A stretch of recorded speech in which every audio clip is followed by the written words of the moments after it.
राधा रानी की जादुई कहानी बहुत समय पहले की बात है।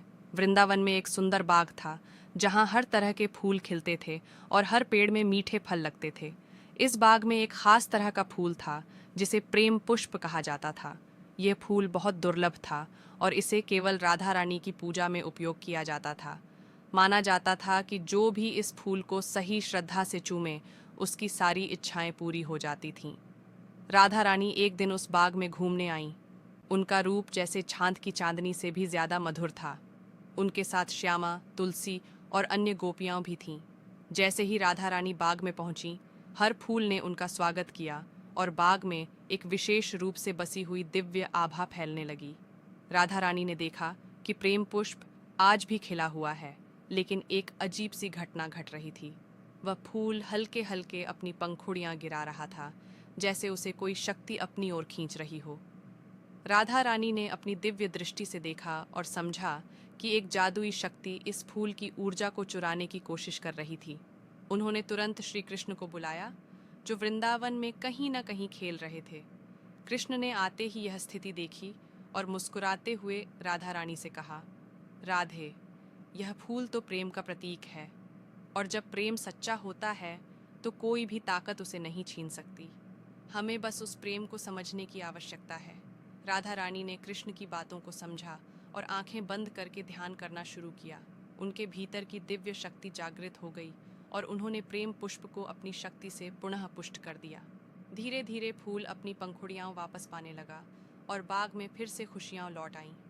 फूल के अंदर समाई हुई जादुई शक्ति अब प्रेम से भरी हुई थी। उसने हर एक व्यक्ति की इच्छाओं को पूरा करना शुरू कर दिया, जो दिल से राधा रानी और श्री कृष्ण के प्रति श्रद्धा रखते थे। लेकिन राधा रानी ने एक बात ध्यान में रखी। वह जानती थीं कि केवल प्यार और सच्चे मन से जुड़ी इच्छाएं ही पूरी हो सकती हैं। कोई भी इच्छा जो आत्म सेल्फिशनेस से भरी होती, वह अधूरी ही रहती। राधा रानी ने बाग में एक छोटे से चमत्कारी तालाब का निर्माण किया। यह तालाब केवल उन लोगों के लिए था जो सच्चे दिल से प्रेम करते थे।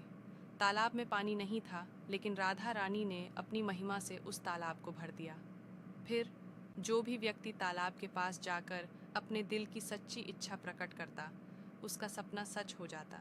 ऐसा ही एक दिन हुआ जब एक छोटी सी लड़की, जिसका नाम मीराबाई था, तालाब के पास आई। मीराबाई ने आंखें बंद कर भगवान कृष्ण से प्रार्थना की, हे राधे कृष्ण, मुझे बस आपका दर्शन चाहिए। यही मेरी सबसे बड़ी इच्छा है। राधा रानी और कृष्ण की आंखों में एक विशेष चमक आई। वह दोनों मीराबाई के सामने प्रकट हुए और मीराबाई ने उनका दर्शन किया। उसकी आंखों में आंसू थे, लेकिन वे आंसू खुशी के थे। मीराबाई ने प्रेम पुष्प को चूमा और उसकी सारी इच्छाएं पूरी हो गईं। यहाँ से लेकर अब तक वृंदावन का वह बाग सच्चे प्रेम और भक्ति का प्रतीक बन गया।